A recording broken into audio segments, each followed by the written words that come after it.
22 The Animal's Territory and Metamorphoses. What did the torturers of the Inquisition want? The admission of evil, of the principle of evil. It was necessary to make the accused say that he was not guilty except by accident, through the incidence of the principle of evil in the divine order.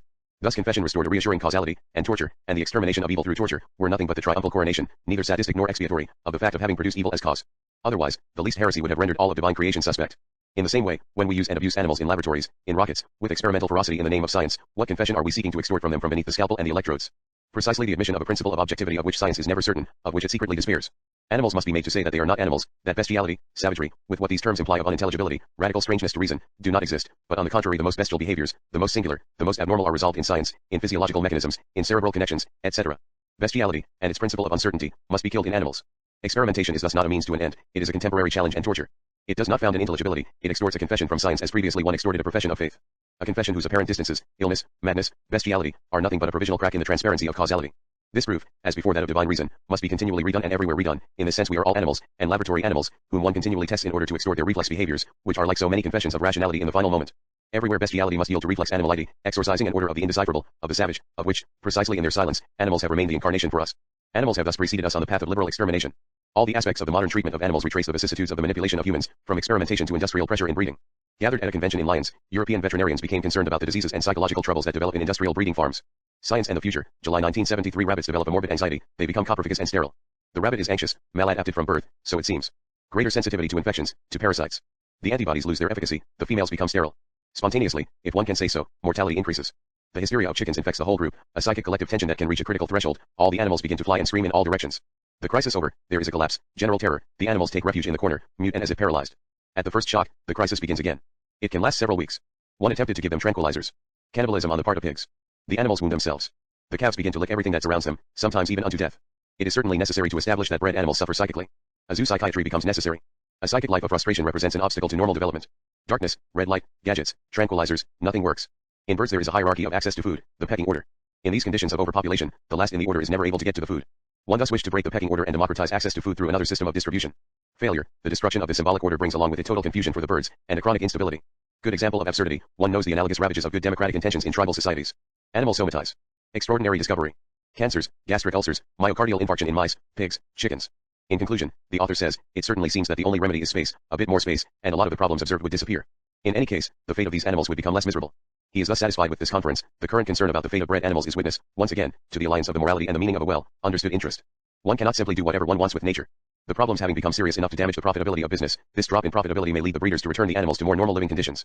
In order to be raised in a healthy manner, it is now necessary to be always concerned with the mental equilibrium of the animals. And he foresees the time when one will send animals, like people, to the country, to restore their mental equilibrium. One has never said better how much humanism, normality, quality of life were nothing but the vicissitudes of profitability. The parallel between these animals sick from surplus value and humans sick from industrial concentration, from the scientific organization of work and assembly, line factories is illuminating. In the latter case as well, the capitalist breeders were led to a revision that was destructive of the mode of exploitation, innovating and reinventing the quality of work, the enrichment of tasks, discovering the human sciences and the psychosociological dimension of the factory. Only the inevitability of death renders the example of the animals more shocking still than that of men on an assembly line. Against the industrial organization of death, animals have no other recourse, no other possible defiance, except suicide. All the anomalies described are suicidal. These resistances are a failure of industrial reason, drop in profits, but also one senses that they run counter to the logical reasoning of the specialists. In the logic of reflex behaviors and of the animal, machine, in rational logic, these anomalies are not qualifiable. One will therefore bestow on animals a psychic life, an irrational and derailed psychic life, given over to liberal and humanist therapy, without the final objective ever having changed, death. With ingenuity, one thus discovers, like a new and unexplored scientific field, the psychic life of the animal as soon as he is revealed to be maladapted to the death one is preparing for him. In the same way one rediscovers psychology, sociology, the sexuality of prisoners as soon as it becomes impossible to purely and simply incarcerate them. One discovers that the prisoner needs liberty, sexuality, normalcy to withstand prison, just as industrially bred animals need a certain quality of life to die within the norm. And nothing about this is contradictory. The worker also needs responsibility, self-management in order to better respond to the imperative of production. Everyone needs a psychic life to adapt. There is no other reason for the arrival of the psychic life, conscious or unconscious. And its golden age, which still continues, will have coincided with the impossibility of a rational socialization in every domain. Never would the humanities or psychoanalysis have existed if it had been miraculously possible to reduce man to his rational behaviors. The whole discovery of the psychological, whose complexity can extend ad infinitum, comes from nothing but the impossibility of exploiting to death the workers, of incarcerating to death the detained, of fattening to death the animals, according to the strict law of equivalences. So much caloric energy and time equals so much work power, such an infraction equals such an equivalent punishment, so much food equals optimal weight and industrial death. Everything is blocked, so psychic life, the mental, neurosis, the psychosocial, etc. are born, not at all in order to break this delirious equation, but to restore the principle of mutually agreed upon equivalences. Beasts of burden, they had to work for man. Beasts of demand, they are summoned to respond to the interrogation of science. *2 Beasts of consumption, they have become the meat of industry. Beasts of somatization, they are now made to speak the psi language, to answer for their psychic life and the misdeeds of their unconscious. Everything has happened to them that has happened to us. Our destiny has never been separated from theirs, and this is a sort of bitter revenge on human reason, which has become used to upholding the absolute privilege of the human over the bestial. Besides, animals were only demoted to the status of inhumanity as reason and humanism progressed. A logic parallel to that of racism. An objective animal reign has only existed since man has existed. It would take too long to redo the genealogy of their respective statuses, but the abyss that separates them today, the one that permits us to send beasts, in our place, to respond to the terrifying universes of space and laboratories, the one that permits the liquidation of species even as they are archived as specimens in the African reserves or in the hell of zoos, since there is no more room for them in our culture than there is for the dead, the whole covered by racist sentimentality, baby seals, Bridget Bardot, this abyss that separates them follows domestication, just as true racism follows slavery. Once animals had a more sacred, more divine character than men. There is not even a reign of the human in primitive societies, and for a long time the animal order has been the order of reverence. Only the animal is worth being sacrificed, as a god, the sacrifice of man only comes afterward, according to a degraded order. Men qualify only by their affiliation to the animal, the Bororo are macaws. This is not of the prelogical or psychoanalytic order, nor of the mental order of classification, to which Levi Strauss reduced the animal effigy, even if it is still fabulous that animals served as a language, this was also part of their divinity. No, this signifies that Bororos and macaws are part of a cycle, and that the figure of the cycle excludes any division of species, any of the distinctive oppositions upon which we live. The structural opposition is diabolic, it divides and confronts distinct identities, such as the division of the human, which throws beasts into the inhuman. The cycle, itself, is symbolic, it abolishes the positions in irreversible enchainment. In this sense, the Bororos are macaws, in the same way that the Kanaki say the dead walk among the living. Does Deleuze envision something like that in his Becoming Animal and when he says be the rose panther? Whatever it may be, animals have always had, until our era, a divine or sacrificial nobility that all mythologies recount. Even murder by hunting is still a symbolic relation, as opposed to an experimental dissection. Even domestication is still a symbolic relation, as opposed to industrial breeding. One only has to look at the status of animals in peasant society. And the status of domestication, which presupposes land, a clan, a system of parentage of which the animals are a part, must not be confused with the status of the domestic pet, the only type of animals that are left to us outside reserves and breeding stations, dogs, cats, birds, hamsters, all packed together in the affection of their master. The trajectory animals have followed, from divine sacrifice to dog cemeteries with atmospheric music, from sacred defiance to ecological sentimentality, speaks loudly enough of the vulgarization of the status of man himself. It once again describes an unexpected reciprocity between the two. In particular, our sentimentality toward animals is a sure sign of the disdain in which we hold them. It is proportional to this disdain. It is in proportion to being relegated to irresponsibility, to the inhuman, that the animal becomes worthy of the human ritual of affection and protection, just as the child does in direct proportion to being relegated to a status of innocence and childishness. Sentimentality is nothing but the infinitely degraded form of bestiality, the racist commiseration, in which we ridiculously cloak animals to the point of rendering them sentimental themselves. Those who used to sacrifice animals did not take them for beasts. And even the Middle Ages, which condemned and punished them in due form, was in this way much closer to them than we who are filled with horror at this practice. They held them to be guilty, which was a way of honoring them. We take them for nothing, and it is on this basis that we are human with them. We no longer sacrifice them, we no longer punish them, and we are proud of it, but it is simply that we have domesticated them, worse, that we have made of them a racially inferior world, no longer even worthy of our justice, but only of our affection and social charity, no longer worthy of punishment and of death, but only of experimentation and extermination like meat from the butchery. It is the reabsorption of all violence in regard to them that today forms the monstrosity of beasts. The violence of sacrifice, which is one of intimacy, brutally, has been succeeded by the sentimental or experimental violence that is one of distance. Monstrosity has changed in meaning. The original monstrosity of the beast, object of terror and fascination, but never negative, always ambivalent, object of exchange also and of metaphor, in sacrifice, in mythology, in the heraldic bestiary, and even in our dreams and our phantasms, this monstrosity, rich in every threat and every metamorphosis, one that is secretly resolved in the living culture of men, and that is a form of alliance, has been exchanged for a spectacular monstrosity, that of King Kong wrenched from his jungle and transformed into a music hall star. Formerly, the cultural hero annihilated the beast, the dragon, the monster, and from the spilt blood plants, men, culture were born. Today, it is the beast King Kong who comes to sack our industrial metropolises, who comes to liberate us from our culture, a culture dead from having purged itself of all real monstrosity and from having broken its pact with it, which was expressed in the film by the primitive gift of the woman. The profound seduction of the film comes from this inversion of meaning. All inhumanity has gone over to the side of men, all humanity has gone over to the side of captive bestiality, and to the respective seduction of man and of beast, monstrous seduction of one order by the other, the human and the bestial. Kong dies for having renewed, through seduction, this possibility of the metamorphosis of one reign into another, this incestuous promiscuity between beasts and men, though one that is never realized, except in a symbolic and ritual mode. In the end, the progression that the beast followed is not different from that of madness and childhood, of sex or negritude. A logic of exclusion, of reclusion, of discrimination, and necessarily, in return, a logic of reversion, reversible violence that makes it so that all of society finally aligns itself on the axioms of madness, of childhood, of sexuality, and of inferior races, purged, it must be said, of the radical interrogation to which, from the very heart of their exclusion, they lend importance. The convergence of processes of civilization is astounding. Animals, like the dead, and so many others, have followed this uninterrupted process of annexation through extermination, which consists of liquidation, then of making the extinct species speak, of making them present the confession of their disappearance. Making animals speak, as one has made the insane, children, sex, Foucault, speak. This is even diluted in regard to animals, whose principle of uncertainty, which they have caused to weigh on men since the rupture in their alliance with men, resides in the fact that they do not speak. The challenge of madness has historically been met by the hypothesis of the unconscious. The unconscious is this logistical mechanism that permits us to think madness, and more generally all strange and anomalous formations, in a system of meaning open to non-meaning, which will make room for the terrors of the nonsensical, now intelligible under the auspices of a certain discourse, psychic life, drive, repression, etc. The mad were the ones who forced us to the hypothesis of the unconscious, but we are the ones in return who have trapped them there.